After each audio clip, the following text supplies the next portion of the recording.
The year is 1971. The Montreal Forum buzzes with anticipation as a slender 20-year-old with blonde hair steps onto the ice wearing the iconic red, white, and blue uniform of the Montreal Canadiens. This is Guy Lafleur's first game in the NHL. The crowd watches with hopeful eyes, not yet knowing they're witnessing the beginning of a legendary career. Some whisper about his potential, while others wonder if he can live up to the pressure of being the first overall draft pick. Born in the small paper mill town of Thurso, Quebec, Guy Lafleur's story begins like many Canadian hockey players on frozen pond during the harsh winter months. As a child, Lafleur would spend hours each day practicing his skating and shooting, often continuing well after his friends had gone home. His father, Regen, built a small backyard rink where young Guy would practice until his hands went numb from the cold. By age 5, his natural talent was already clear to everyone who watched him play. The frozen ponds of Thurso served as Lafleur's first training ground, where he developed the skating skills that would later dazzle NHL fans. Winter after winter, he'd race across the ice, outskating boys much older than himself. His mother would often have to call him in for dinner multiple times, as he'd lose track of time while absorbed in the game he loved. These early years shaped not just his skills, but also his deep passion for hockey that would fuel his entire career. As Lafleur grew older, his reputation began to spread beyond Thurso. By his teenage years, scouts from junior hockey teams were regularly visiting to watch the gifted youngster play. His speed and scoring ability were already remarkable, making him a standout even among the best players in his age group. At 15, he moved away from home to pursue his hockey dreams, a difficult but necessary step on his path to greatness. The Quebec Remparts of the Quebec Major Junior Hockey League became Lafleur's home from 1969 to 1971. It was here that the flower truly blossomed as a hockey player. His time with the Remparts remains one of the most spectacular junior hockey performances ever recorded. In his final season, Lafleur scored an astonishing 130 goals and added 79 assists for 209 points in just 62 games, numbers that seemed almost impossible. He led the Remparts to a Memorial Cup championship, cementing his status as the most promising young player in Canada. Lafleur's dominance in junior hockey created enormous excitement throughout Quebec. Newspapers featured regular updates on his scoring exploits, and fans packed arenas just to see him play. His flowing blonde hair trailing behind him as he raced down the ice became his trademark, earning him the nickname The Flower, a play on both his surname and his blossoming talent. His spectacular end-to-end rushes and booming slap shots became the stuff of legend among hockey fans. The 1971 NHL Amateur Draft arrived with unprecedented hype surrounding Lafleur. The Montreal Canadiens, through shrewd trading by general manager Sam Pollock, secured the first overall pick. The pressure was immense. The Canadiens were the NHL's most storied franchise,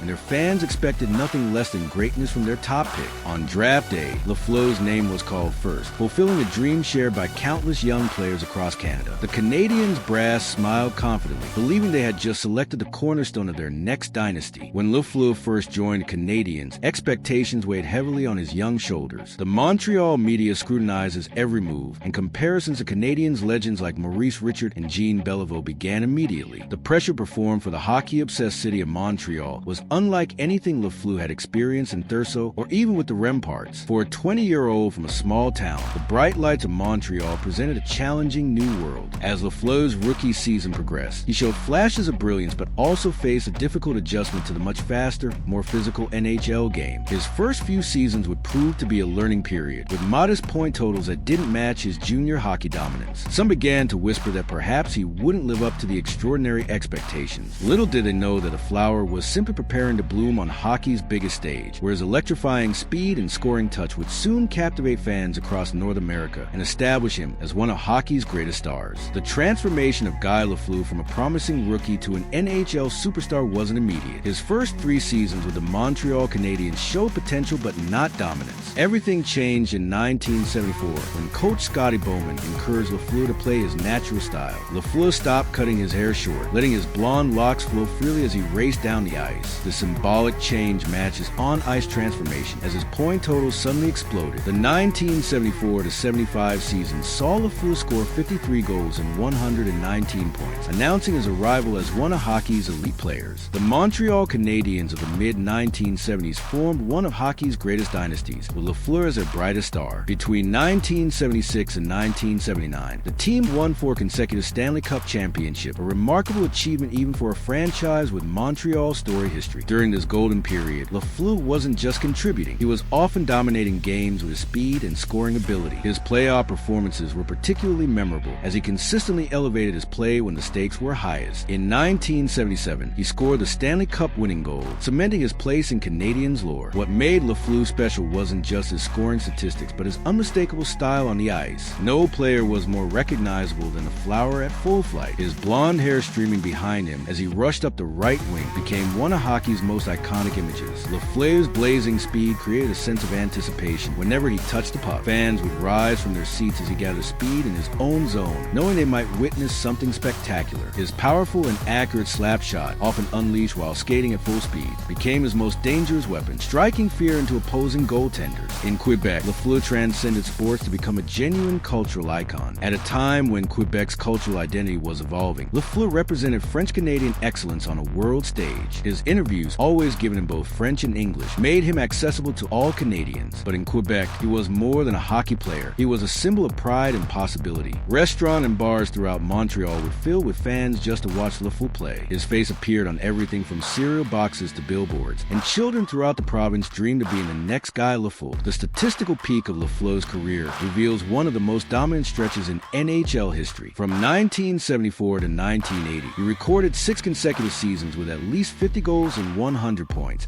a consistency that demonstrated his place among hockey's elite. During this period, he won 3 Hart Trophies as the league's leading scorer, 3 Lester B. Pearson Awards, now Ted Lindsay Award, as a player's choice for most outstanding player, and 2 Hart Memorial Trophies as the league's most valuable player. In 1977, arguably his finest season, Lafleur scored 56 goals and 80 assists for 136 points in 80 games, numbers that confirmed his status as hockey's most dangerous offensive force. The early 1980s brought significant changes for both Lafleur and the Montreal Canadiens. The dynasty that had dominated hockey was gradually dismantled as key players retired or moved on. Lafleur's production began to decline, partly due to nagging injuries and partly due to changing team dynamics. A strained relationship with coach Jacques Lemaire, whose defensive system clashed with Lafleur's free-flowing style, added to his frustrations. The 1984-85 season saw Lafleur score just 19 points in 19 games, a shadow of his former dominance.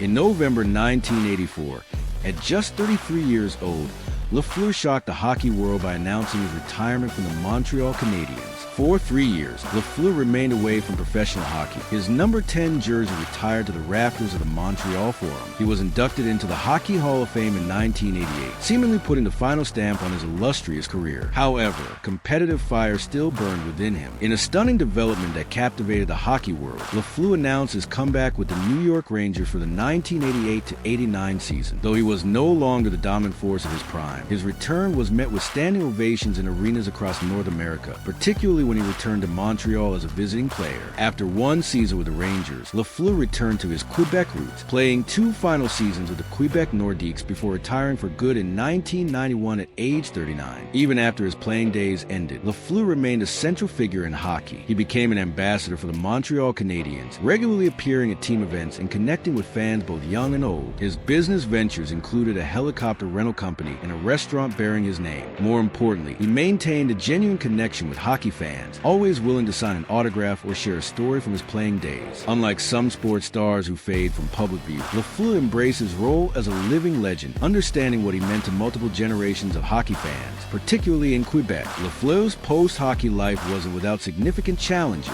In 2019, he underwent quadruple bypass heart surgery after a routine checkup revealed blocked coronary arteries. Just 2 months later, during a follow-up appointment, doctors discovered cancerous lung nodes, leading to the removal of part of his right lung. Through these hell battles, Lafleur maintained the same fighting spirit that characterized his playing career, facing his challenges with courage and determination. His personal struggles also included difficult family situations and the pressures that come with living as a public figure for decades. The legacy of Guy Lafleur extends far beyond statistics or championship banners. He represents a unique combination of athletic excellence and cultural significance that few athletes ever achieved. In Montreal Montreal and throughout Quebec, Lafleur remains an icon whose impact transcends generations. The style with which he played, the speed, the hair, the dramatic goals, created memories that continue to live in the minds of fans decades later. His 5 Stanley Cups, individual awards, and Hall of Fame status document his greatness, but it's the excitement he generated, the way he could bring fans out of their seats with a single rush up the ice, that truly defines the Flower's magic. Guy Lafleur didn't just play hockey, he transformed it into something that, at its best moments, resembled art, a lasting contribution to the sport he loved and the culture that embraced him.